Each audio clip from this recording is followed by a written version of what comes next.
Hello, welcome to the Retro Rejects on this week's Halloween episode, which is on Halloween 2023. We're going to be talking about John Carpenter's excellent The Fog.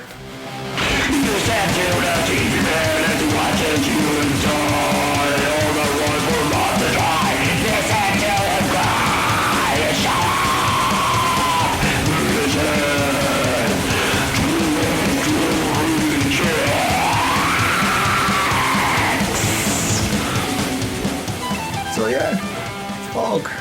Probably, when we started off this, I think we probably said it in some episode that we were going to try and avoid doing John Carpenter movies because we just end up doing, and like we've done other podcasts where I think we did nearly every John Carpenter movie.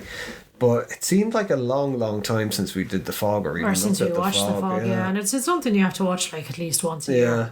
Well, it was the thing for people outside of Ireland. I don't know, I think maybe other people, similar experiences. The Fog was one of the first horror films I can remember seeing when I was young. It seemed to be on TV a lot, and I think I might have seen it on Halloween. Yeah.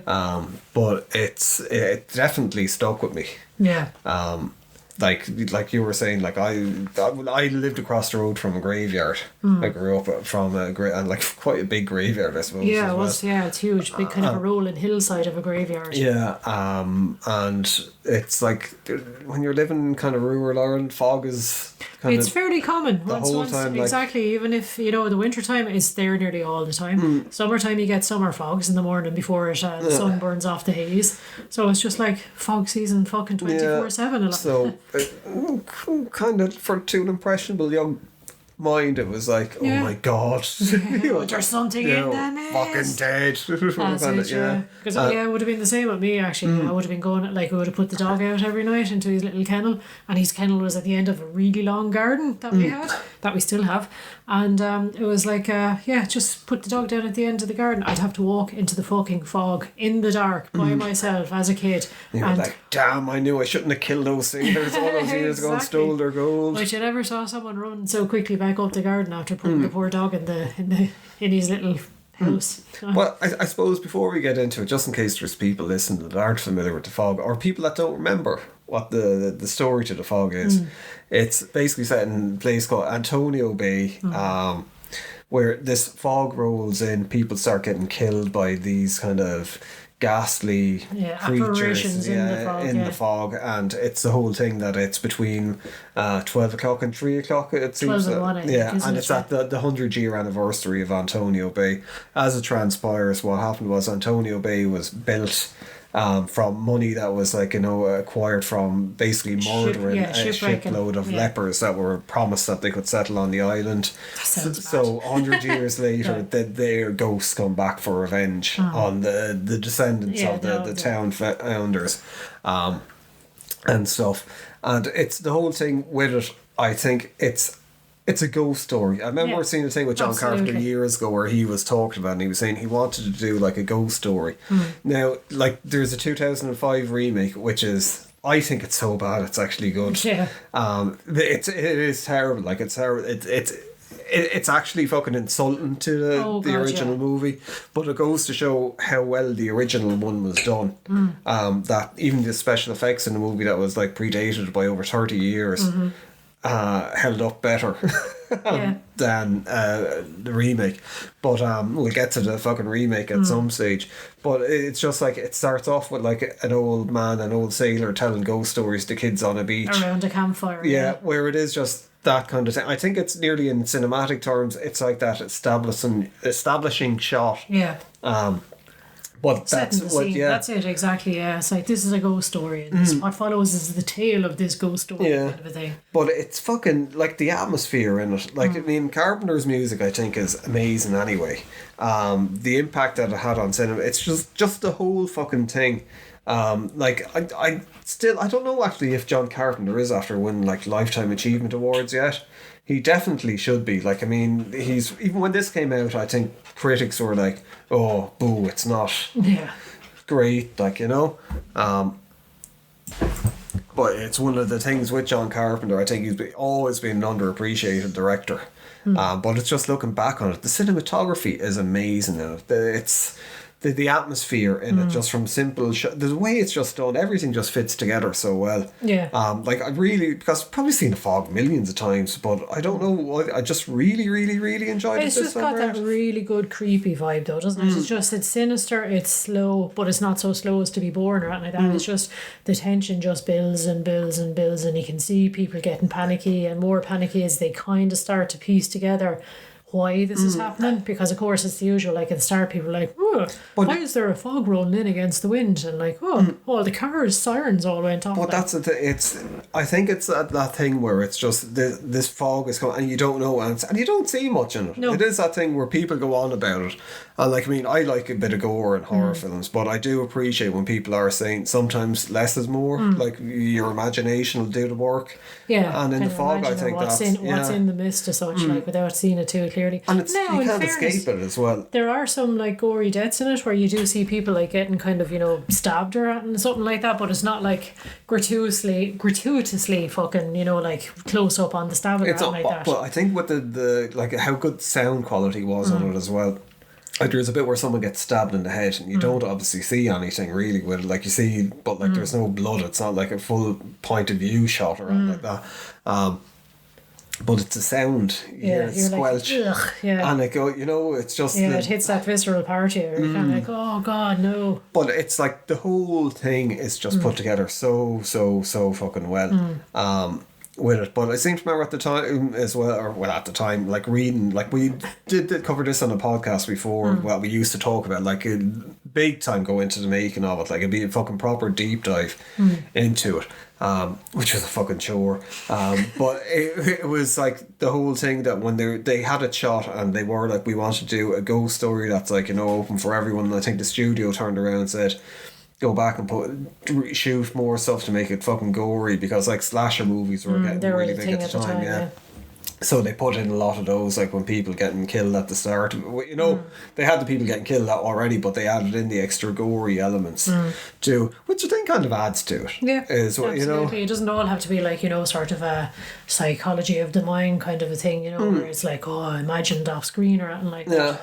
But it is, I suppose, like the whole point of it is, it's the relentlessness of the fog, or the relentless nature of it, where it's like it's a natural phenomenon, but it's not a supernatural, but it's like something that just keeps rolling and rolling, a bit like Limp Bizkit, just as I said that, but it just keeps rolling in towards you, and you can try as you might and outrun it, it'll eventually catch up, and just there's things in the fog that you don't want to come up against. What that's, and like, I mean, there was just something about the shapes of the people as well, and like, I mean, the cast as well. The cast is, there's a lot of kind of Carpenter regulars in it. Tom Adkins is in it as one of the main characters. Jamie Lee Curtis is in it as well.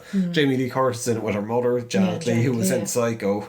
And there's other people. You just had a blank stare there for a second. And Hal Holbrook as well plays the priest in it, for people who...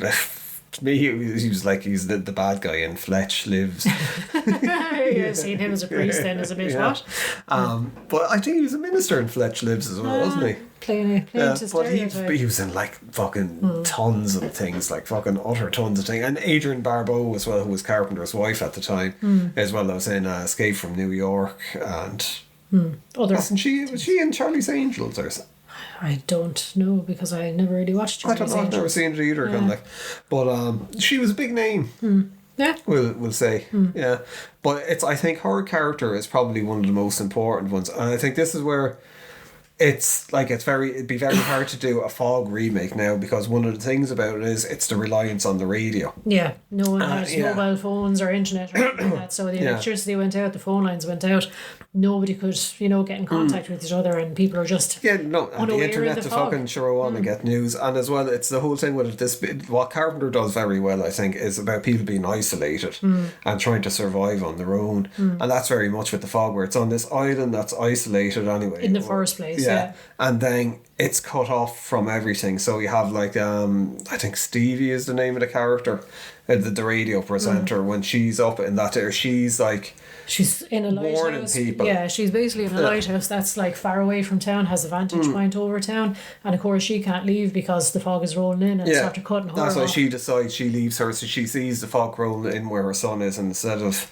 like in the remake she leaves and goes off to rescue her son, but in this one she's like, I can't, I have to stay here and tell people basically, what's going on and where to go try and save the town as such. Because she's in for the 100-year anniversary. She's in there. I suppose it's a thing as well, the way she sees it, and it was a thing where it was like she was doing a service for Public sailors service as such, that were there as well, warning them about like weather conditions, bad things that were coming towards them, and that's how it alerts starts from off. the Coast Guard, With her kind of like alerting a boat about like, oh, there's a frog bank. The frog. But coming in on it, even though it's going against the wind, so there's quite obviously something wrong with it. And then there's talk as well about I think another boat years ago that were killed, or that they saw a ghost ship. So there was all that ghost pirate ghost kind of things being insinuated. But it does give that, and then as well it kind of nearly finishes with what Carpenter has in a lot of these movies, where people are kind of like holed up. It's like in Precinct fucking in 13. In whatchamacallit, like in Prince of Darkness, and even They Live to a certain degree, that there's always this thing where it's like a siege. Making your last stand kind of a thing. It's coming for you and you just have to turn around and face it rather than keep running. Nowhere else to run to. Where it's like you can see Carpenter's influence from cowboy movies, the older kind of cowboy movies, and it's something that he does very, very well. Or did very, very well anyway. But it is that point where people kind of like gather on the church. Where you think, oh, the church is one place. Because a lot of times in horror movies as well, people went to the church for safety because like supernatural beings couldn't cross the door of the church because they'd see the cross. And I claim sanctuary. Whereas like the fog. Yeah, it was like, well, that was the thing, I suppose, the priest, going back to the founding fathers, he was one of the co-conspirators, so like the church is probably the worst place to be, in fairness. It was because that's where all the gold was hidden as well, kind of like melted into a big cross. A big giant cross, I know, it's just like, but it works, visually it works just so well, like at the end where it's like the priest is giving back the cross and you kind of think, oh, this might solve things. They're back for the gold, and then it has that like really bleak Carpenter ending where they appear again. And they're like, oh, we want you as well. And they just cut his head off. Spoiler alert. So it's kind of a thing where you kind of go, right, they're not gone. You don't know where they're going to just keep coming back and kill everyone. Exactly. That's it. Are they still pissed off like the rest of the inhabitants? Obviously, they had their sort of their grief with the co-founders of the town or whatever, and they have their treasure back. They killed all the descendants, but the rest of the townspeople all like just went, grand, we'll row in with these lads who sort of our town prospered based on the wealth of these poor lepers that are only looking to set up like a nice secluded home away from everybody, and we done them wrong. So they could come back every couple of years. But it's the thing that Carpenter, he's I think even in like there's a documentary about synthwave called Rise of the Synths, and John Carpenter narrates it, because quite obviously he's like massive influence kind of like on synthwave, but he has this whole thing where he's like giving people advice, and he's like, don't intellectualize things, it should be instinctive. I remember seeing an interview with him before, I think he was talking about the fog, and he was saying he hates pretension in films. He was like, films are not a place to be fucking spreading your politics or spreading things like that. He was like, they're meant to be emotive and instinctual kind of things when you're making them. It should, and like, I mean, that guided him very well for a long, long time, where it's like, if you don't, you know what you're scared of, you know what you don't need to be kind of like, oh, we need to fucking do it, or it should be this, or it should be, kind of like, make it out to be something that it's not necessary. Intellectualize the movie, and like fucking this, it's raw. Like, I think it is like a ghost story in its rawest form. And I'm not ashamed to say as well, even though I'm always well used and always prepared for a sort of a jump scare coming up, there's a few times I fucking jumped out of my skin, even though I've seen this film like loads of times. 40 years. And you still jump, and it's and they're not sort of like your kind of kitschy kind of jump scares, it's like, oh no, I'm throwing a sword at the screen or something like that, quick duck. It's genuinely like, the tension is building, there's something coming, but you still fucking jump out of your seat like when it happens. Like, I mean, that's a testament for a film that lasts that long. And it is, like we're saying at the start with Carpenter's films, a lot of times they didn't seem to be appreciated at the time, or people were like, oh, this is like B-movie squalor. You look at the cinematography in all of his films, even kind of ones, even like Ghosts of Mars, which is, I think, probably his worst film. Oh no, there's that other film with fucking what's her name that was married to Johnny Depp? Oh, Amber Heard. Amber Heard was in it and set in, like, a mental hospital. That was terrible. That was his very last film. That was awful. But those two movies, that they were like bad films to finish his career off on. But even they're shot really, really well. Like, technically they're great. But like, I mean, Vampires, which is a film like, I love Vampires. People fucking shit all over that film as well. That's shot fucking brilliantly. There's some fucking horrific scenes in that, and there's some really, really nice kind of things that where it's like, oh well, you have to shoot, going in, shooting them and dragging them out into the sunlight for things. Like, there's some fucking terrible script or in it, like, I'll never forget the bit where it's like, he'll be unstoppable unless we stop him. And you're just like, but they're so bad, they're very memorable though. How many times have you quoted that in your life? I don't know. Yeah, probably. Yeah. But I'm like, people shit all over Memoirs of an Invisible Man. I love that film when it came out. Like, Chevy Chase was in it. Yeah. And like The Thing. Yeah. The Thing was seen as like the biggest flop fucking ever when it came out. And I would think it's like the peak of fucking horror films. It's got body horror, it's got suspense, it's got psychological fucking scares. It's the whole thing. It's that isolation thing. And like, the way I am as well, I always have this very specific category of film that I really enjoy, and it's like Arctic or Boats. And like, The Thing kind of ticks that like very, very seriously for me. But The Thing is probably the best sci-fi movie, sci-fi horror movie ever. If not, I think it's probably one of my favourite. But for years, it used to be The Evil Dead. I think The Thing would be the movie that I would. I think technically it's amazing. Aliens or anything like that, where it's like, again, that isolation thing where you're just trapped with no hope of anyone coming to save you, and you're fighting this like fucking horrendous, horrific, body horror thing and all the rest. It's the effects. Like, there was we had a DVD version of it years ago. I think it was the first DVD version of it where it had like the director's commentary and stuff. And they had like they were showing they were about Rob Bhutan, and like, he was very young when he was doing all that, and it was like, he was just sleeping over. Like, he put his fucking life into doing it, and it was just, as with a lot of young people, when you don't know what the inverted comma or right way to do things are, you come up with your own solutions. Yeah, exactly. And they ended up being very in it. And it's fucking like the special effects they hold. They're still. I don't think anyone could look at The Thing even after seeing so many times and not go, what the fuck up with some of the stuff. And that's pretty wow. And like, there's nothing I think tops The Thing. And then, like, saying like, basically, I know people say, oh, Black Christmas was the first slasher movie and stuff, and it might have been, but Carpenter really like Halloween fucking gave for it. I think, for it. And like, Halloween, for good or bad, it's got like however many I think it's after being bought by Miramax now, and they're going to do a TV series which is going to spin off into a new movie franchise as well, which I'm going to see how it goes. I think I suppose, I think Mike, but like, it's Mike. Michael Myers? Yes. No, I was like, But fucking, Mikey boy, going off the tangent kind of there, but like, John Carpenter, fucking, can't say enough good things about it. You can try, say more. Actually, when we're talking about The Thing, I saw there was one of the news things that's after coming out of it. There's this theory at the end that's like, is like Childs or fucking kind of the other guy, I can't remember fucking, like, are one of them The Thing. Yeah. And there was always this theory that you could tell if someone, McCready, you could tell if someone was human because they'd have a glint in their eye that was meant to show like that they still had a bit of life, and the people that were The Thing had no light in their eyes. And John Carpenter was asked about it a while ago, and this was the theory came from the guy that did lights, and he was like, what the fuck does he know? He only had to shine a fucking light on people. I'm the guy that came up with the thing. I know who The Thing is, or I'm not that fucking idiot. Don't listen to him. It's just like, Jesus Christ. Where did that come from? Oh my God. So he's probably been hearing it for fucking 40 years from people, and he's just like, no, not that fucking, why did he fucking start this theory? He's probably sick of it.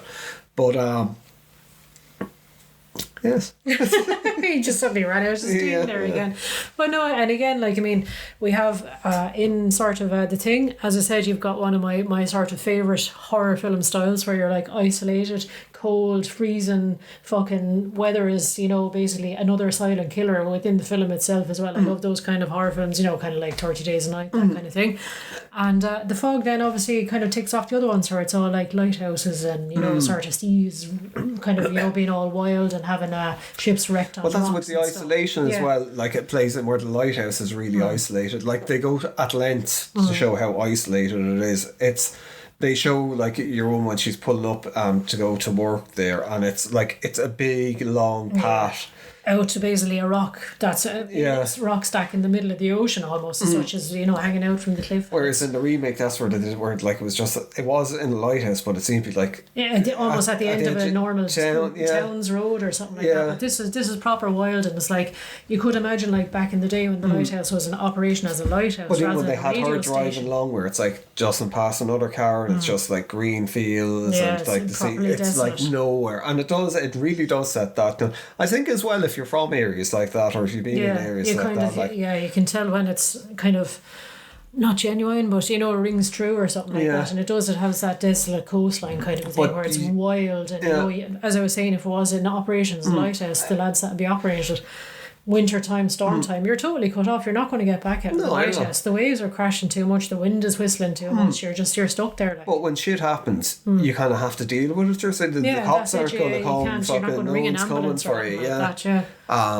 And like, I mean, we've had that most of our lives as well. We've lived in isolated parts of like, you know, and it's very, and we've lived in cities as well, but like when you're in a city, it's kind of like, oh, there's always people around, and, you know. You could just walk out of your front door and like ask somebody to call a cop or fucking, you know, come in and help or whatever. Of course, there's other horrors with all that. Yes, like, of course, you know, there's different types of horrors in people, towns. like, you know, a zombie films kind of like, you know, deal with. So, people always try to get to the countryside, but like, I mean, it just really had that ghost story feel to it, to the end of it as well, where it's like, it was that thing where, like, in ghost stories, it was always about like ghosts coming back for revenge, or they had an unfinished business. Whereas this was, and that, like I was saying with the ending to it, that's what I really like so much. It was like, you think when they get the gold, it's like that unfinished business is kind of done, and it's like, no, they're back for it's not, murder. Exactly, that's it. They want to, because the priest was one of the ones who orchestrated it all. So of course they're going to be mad, big mad with this. But it's really weird because,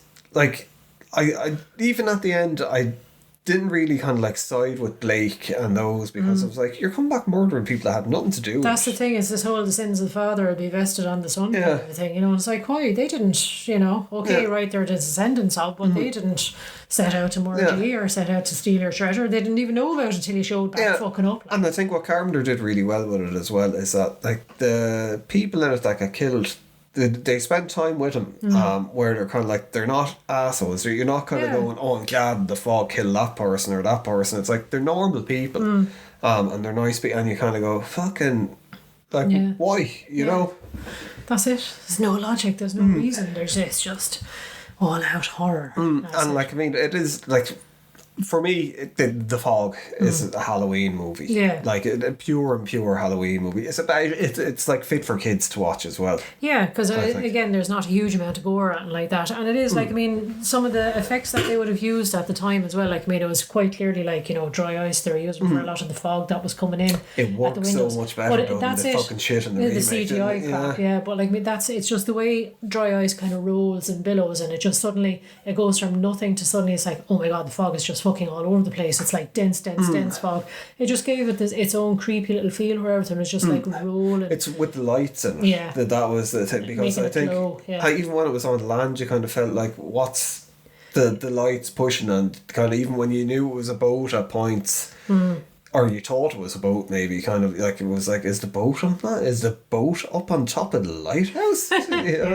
That's it. And just I mean, it all just adds to the whole malevolence feel, I suppose, where it's like this fog just billowing, like, you know, and just rolling and can't be stopped kind of a thing. You know? But with the and then the way I thought it was quite a good little thing where they had the eyes kind of like glowing in the fog as well, because that's your usual like fucking ghost story trope, and like glowing eyes appeared out of the fog. It was the physicality to him as well for Ghost, where it was like, because you had that weird slasher element to it as well. It was the hooks. I think hooks are always like they're a terrifying thing, and it's very seafaring or something like that. Or it's like, I'll carry me hook and I'll drag you back out to the ocean. You know, there's a bit where Adrian Barbeau's character is on top of the lighthouse because they're after getting into the lighthouse and they're kind of attacking it, where you kind of think, well, if they're in the fog, couldn't they just appear anywhere, whereas they break in through the door? Yeah, and they then, actually come in like actual almost physical bodies or something. Yeah, like that. and then she's like, there's one of them climbing up the ladder after her and she's kind of kicking it, but then all of a sudden one appears behind her, where that kind of reminds you, no, they can appear anywhere. Yeah, that's it's like they're in the fog. It's not like, you know, this guy had to use the stairs if he didn't want to kind of thing. Where it's that like unsettled kind of thing where it's kind of like you can't predict where it's going to come from. There's no established kind of fucking law or rule to kind of what they can do, which makes you feel uneasy. Yeah, that's it. You can't expect like, oh well, they can only come in if a door is open, or they can only come in like if, you know, kind of sleeping in under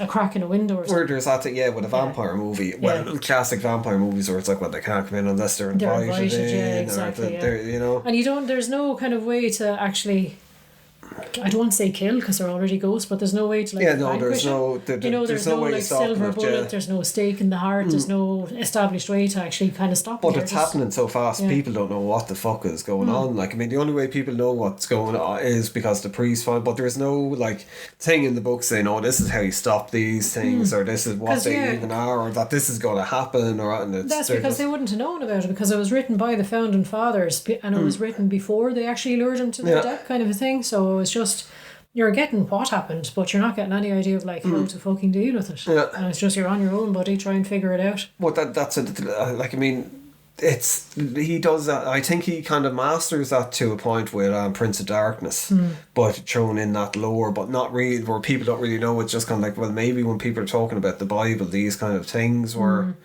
alluding to something else, whereas this kind of like anti-god that was like fucking trapped in another dimension, you know, with all this kind of stuff. But they come to that, it's not like they don't read it, they kind of go, oh well, kind of when Lucifer was thrown it, maybe that's what this is about.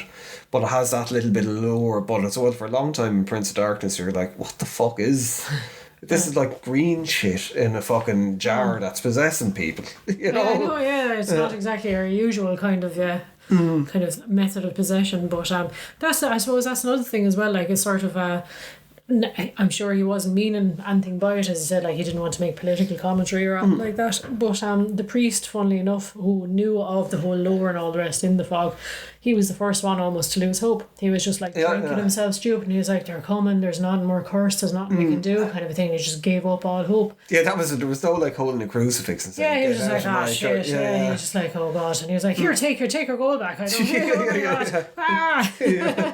there's no sense of like, that's actually very true. Kind of like, whereas in a lot of things it's like the priest is the one that's holding it together. No one's holding it together in this. That's it.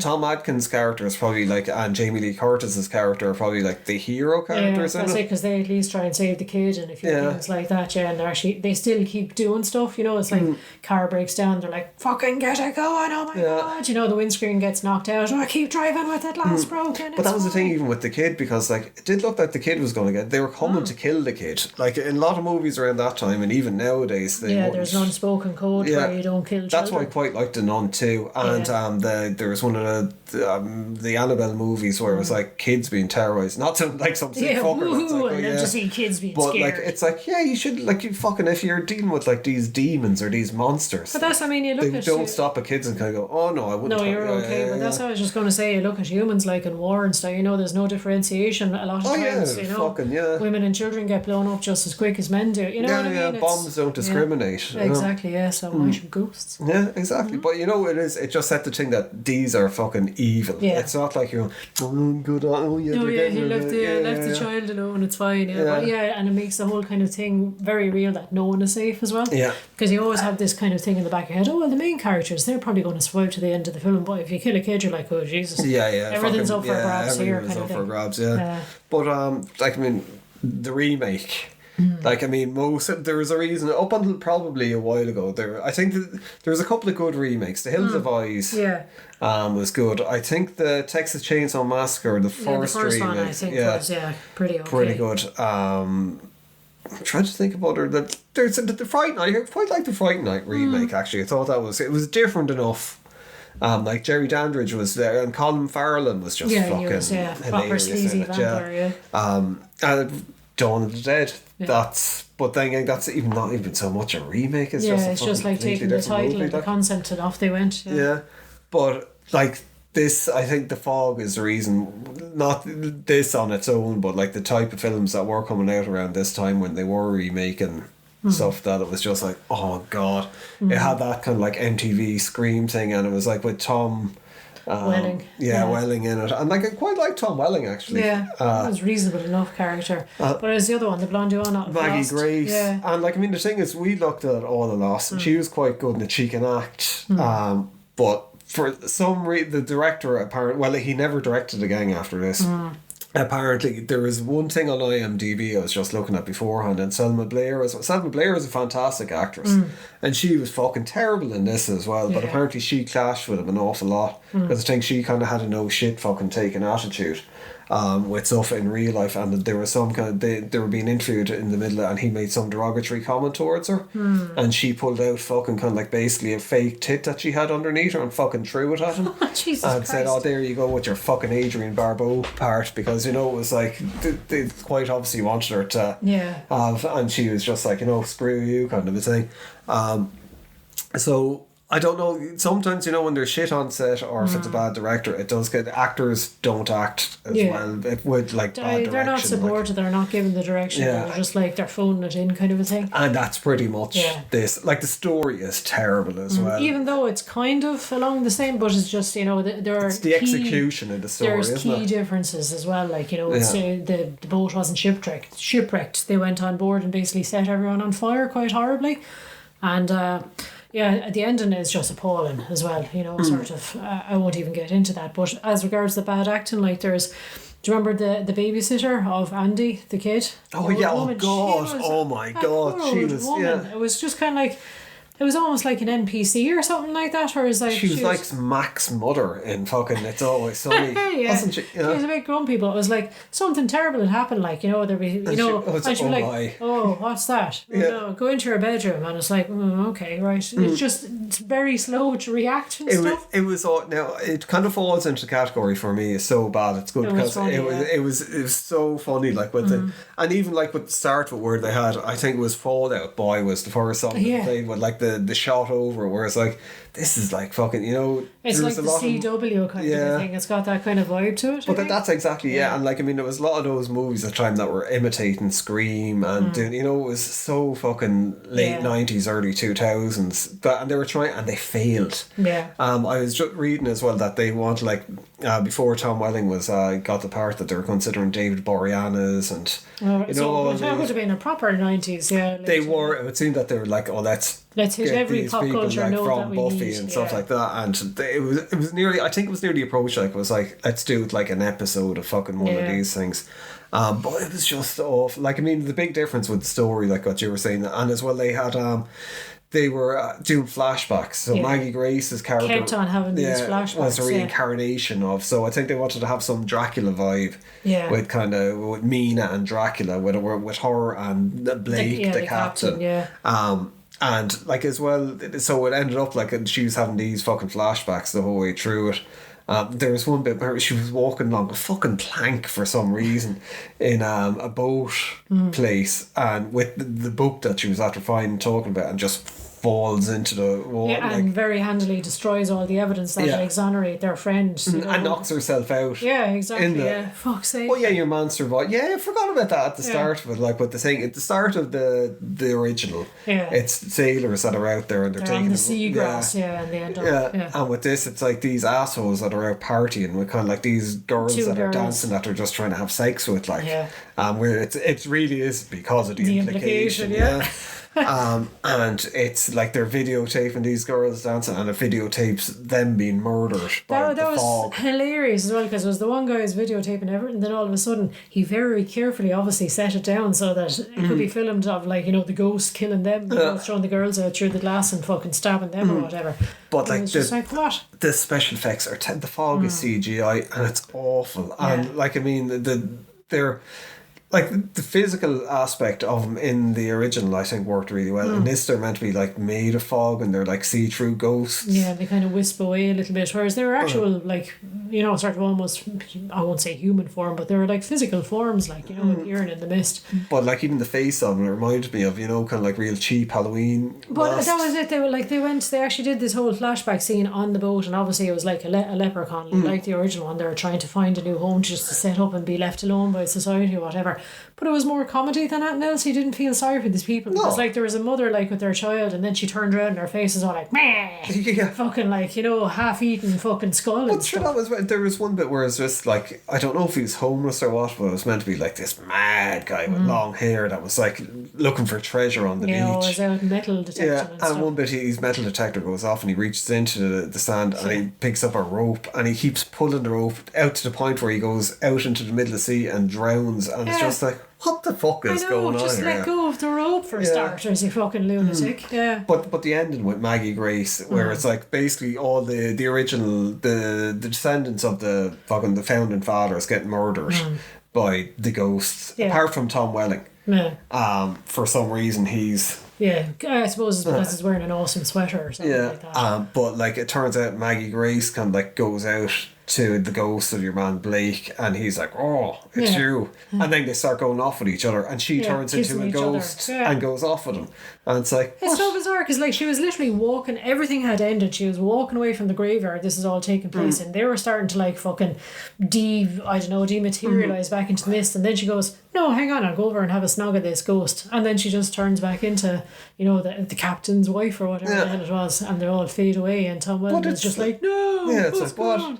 It just like, it's so baffling and unnecessary. Yeah, it makes no sense whatsoever, you know, and I don't know, it's just awful. Like, I mean, the whole film is kind of terrible. Like, I mean, compared to where you see the different bits in the original, which were, you don't really appreciate at the time as being like really good storytelling cues, or kind of like, you know, visual kind of storytelling things, where it's just, there's no threat, there's no kind of like feeling of isolation, and there's that's it, they're just driving around in the town, like, basically, you know, near other people, and the town seems really small. It's just, it feels really small, really contained, and it's just like a movie set, basically. It does, but it's just, I don't know, it is awful. I would say to people, go and look at it, because it just is, for a laugh, I suppose. Yeah, it is that's the thing that bothered me so much about the whole Maggie Grace storyline as well, is like, she was like, oh, she left the island because she never felt welcome there, and her mother kind of didn't get on with her, and like, when she came back to the island, bad things started happening to her.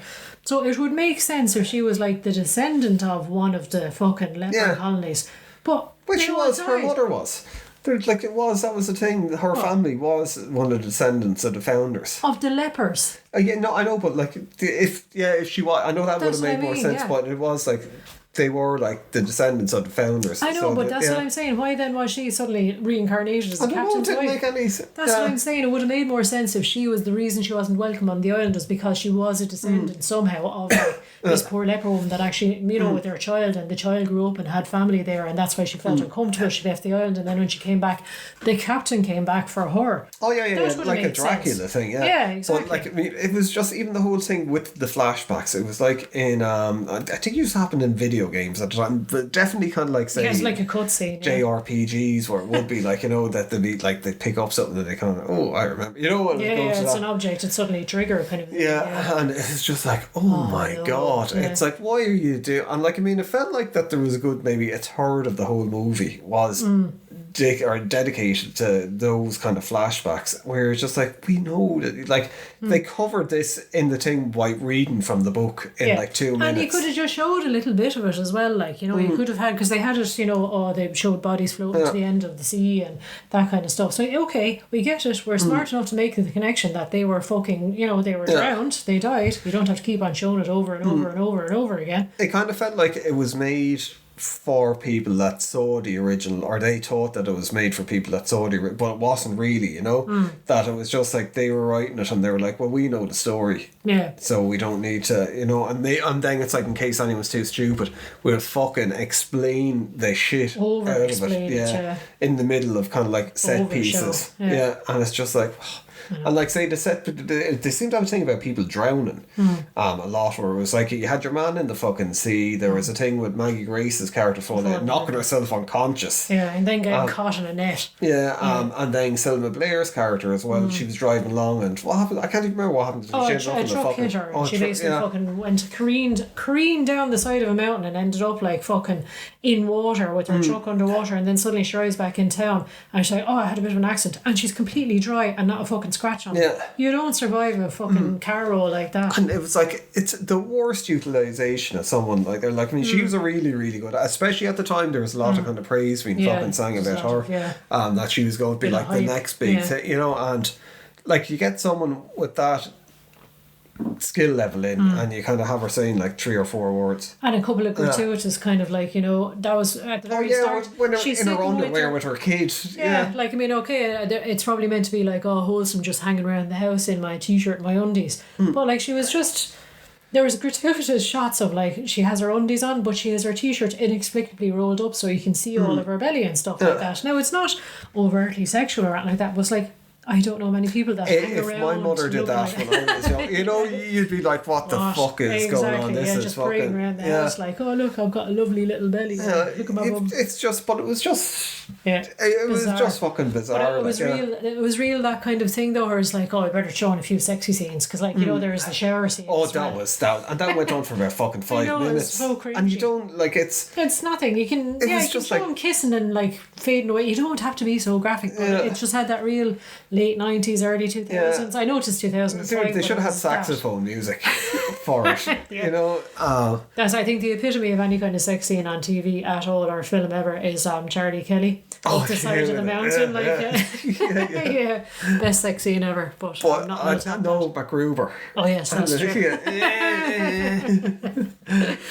Yes, but the fog. It's just terrible. Like, it's really, really the remake, not the original. And like I remember even at the time John Carpenters, because I think he was put down as a producer or something like that, and he was like, I'm just taking my check, I don't give a fuck. You know, he was, because people were like, oh, it's going to be good because you're involved, and he's like, I'm not involved. But yeah, Halloween, the fog, definitely kind of. Keep your towels handy to tuck under the cracks in your door, boys and girls. Stop the fog coming in. Like, the fog could have just came in through doors, but like we were saying, the original, they insisted on breaking doors in. Yeah, they're like, I just opened the door because I want to come through and wipe my feet on the mat. Yeah, and that poor Dan, the weatherman. I know, Jesus, what a death. Yeah, and he kind of deserved it. He was a fucking jerk. Yeah. An idiot.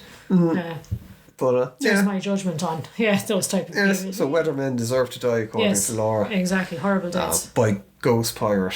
Yeah, pirate leper ghosts. Ghost. Ghost pirates. But just look, have a happy Halloween. Ooh. Thanks for listening. Hope you listened on Halloween. If you didn't, gonna come for you. Yeah, in the fog. Beware the fog. So until next time, Dracula.